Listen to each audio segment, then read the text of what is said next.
Και μετά λέει τη σημερινή εκπομπή, σίγουρα στο πικνίκ θα έχει και αυγοτάραχο. Μάλιστα. Οπότε θα έρθουμε σίγουρα. Λοιπόν, φεύγουμε από τον κινηματογράφο. Μ' άρεσε και... κάτι που υπενήχθηκε ο Παναγιώτης Τιμογιαννάκης. Το κινηματογράφος, η κάθε ταινία είναι σαν ένα βιβλίο. Δεν είναι την είδα, την ξέχασα. Αν μας αρέσει, αν κάτι μας έχει πει. Λοιπόν, πάμε στο θέατρο που είναι επίσης το ίδιο ακριβώς. Είναι βιβλία το θέατρο που πρέπει να είναι στα ράφια της ψυχής μας, του μυαλού μας, στην καρδιά μας. Να δούμε το τρέιλερ. Έχεις τρέιλερ? Έχω τρέιλερ, βεβαίως. Όλα. Σε πολύ μπροστά, ρε φίλε. Το βιβλίο, λέω. Το σινεμά, όχι. Το θέατρο λοιπόν είναι η μηχανή Άμλετ. Και για να καταλάβετε περί τίνος πρόκειται, για να θυμηθείτε, θα δείτε σε λίγα δεύτερα αυτό που ακολουθεί. Σύγχρονο θέατρο.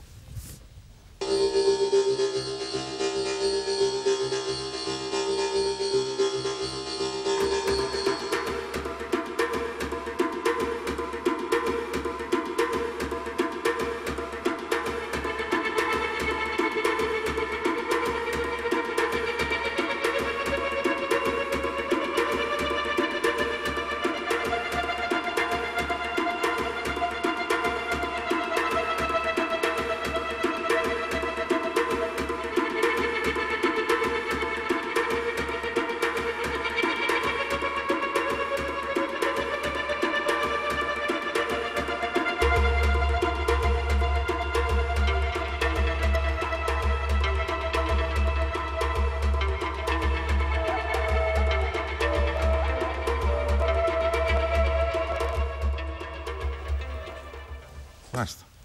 Πάμε, Ελένη. Λοιπόν, αυτό είναι η μηχανή Άμλετ που είδατε και θα μας εξηγήσουν οι καλεσμένοι μας περί τίνος πρόκειται. Είναι ένα εξαιρετικό θεατρικό στο σύγχρονο θέατρο. Έχουμε εδώ κοντά μας καλεσμένους τον Γρηγόρη Χατζάκη, το σκηνοθέτη. Καλώς ήρθατε. Καλησπέρα. Τον Βασίλη Στρατηγάκο. Βαγγέλη, συγγνώμη. Βαγγέλη. Ξέρεις η ηλικία, δεν κρίνεται, δεν βλέπω λίγο. Παιδιά, 18 η γραμματοσυρά αντί για 14. Λοιπόν, Βαγγέλη Στρατηγάκος, ηθοποιός, και ο Βίρον Κατρίτσης, μουσικός. Γεια σας. Πολύ ωραία. Η μηχανή... Το πετύχαμε αυτό. Τέλεια. Το πετύχαμε, ναι. Η μηχανή Άμλετ στο σύγχρονο θέατρο. Να μας ξαναγήσει, να ξεκινήσουμε με το σκηνοθέτη, να μας ξαναγήσετε λίγο τι ακριβώς είναι αυτό. Πώς το έχετε έτσι... Το τρέιλερ, ναι. Βλέπω, ας πούμε, στο δελτίο τύπου και λέει: ήμουν ο Άμλετ, στεκόμουν στην ακτή και μιλούσα στα κύματα που πάφλαζαν με την πλάτη στραμμένη στα ερείπια της Ευρώπης. Δηλαδή. Και στο τρέιλερ βλέπουμε τα κύματα που πάφλαζαν. Ωραίο τρέιλερ, μας άρεσε, ατμοσφαιρικό. Για πέστε μας. Λοιπόν, το έργο είναι ένα έργο του Χάινερ Μίλλερ, ενός από τους σημαντικότερους σύγχρονους συγγραφείς, κυρίως μεταπολεμικής γενιάς, Ανατολικό-Γερμανός.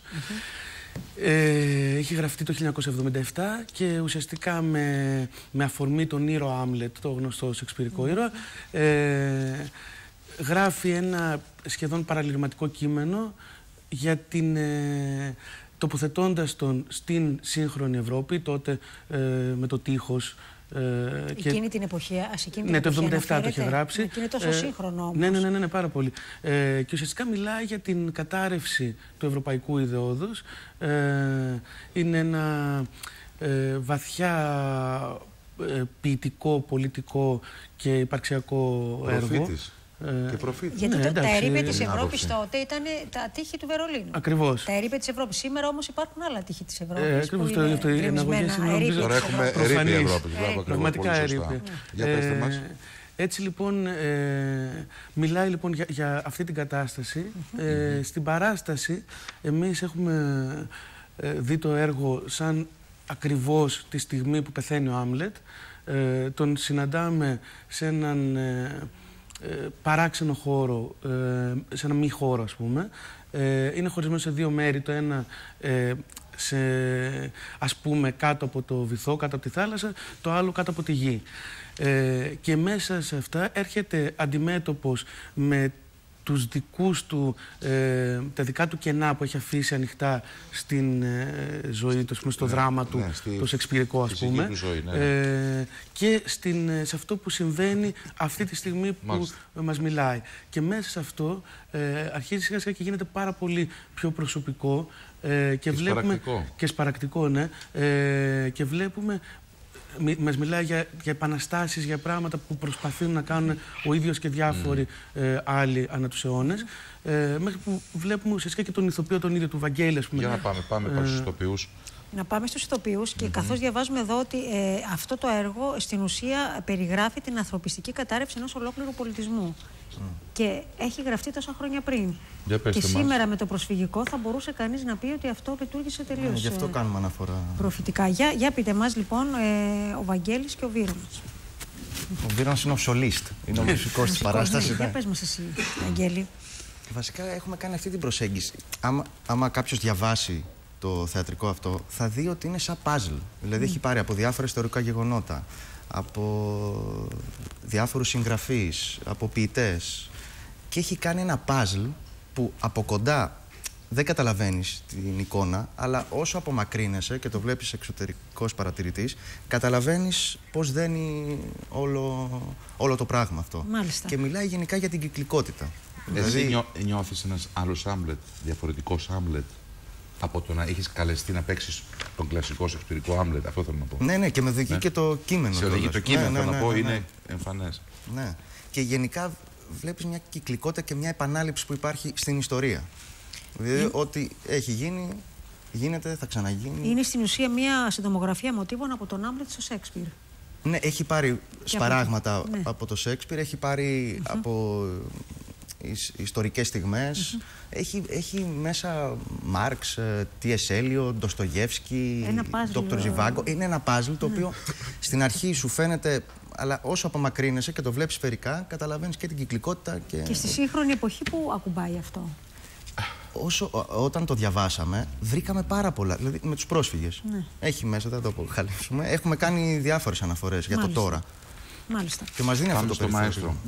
Βύρονα, τι κάνεις εσύ εκεί? Εγώ κάνω τη μουσική όπως συνηθίζω τα τελευταία χρόνια, αρκετά χρόνια, στις παραστάσεις του Γρηγόρη. Έχω γράψει τη μουσική. Και...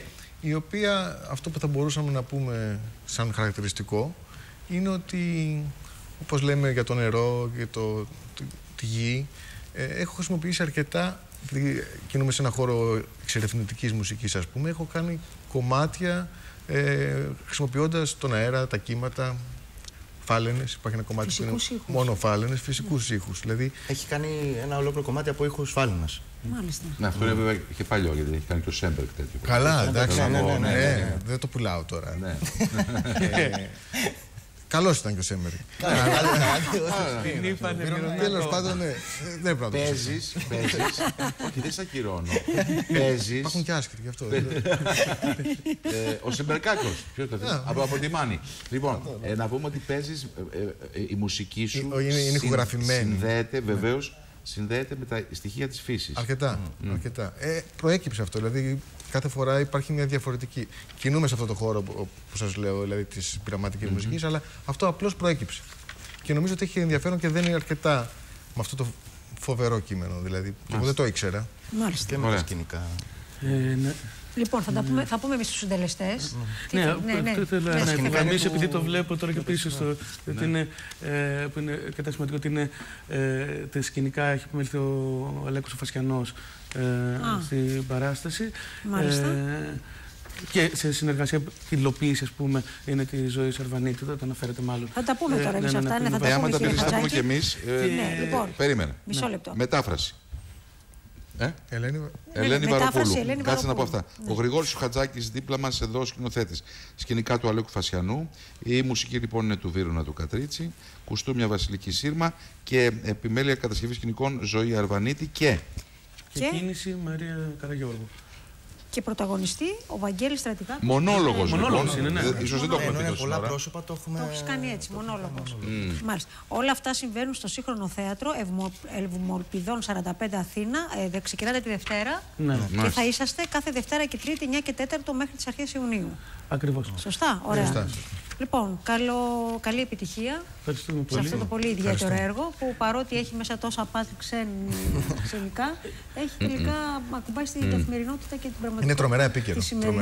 Και να σημειώσουμε επίσης κάτι πολύ ενδιαφέρον που δεν έχει υποθεί, ότι στην παράσταση ότι παίζεται υπό την επίρρεια μέθης. Ο Άμλετ είναι υπό την επίρρεια μέθης. Είναι πράγμα, το είδα και αυτό. Δηλαδή τον μεθάτε για να παίξει. Τώρα πίνεις νερό ή πίνεις ούζο για να παίξεις τις πρόβες?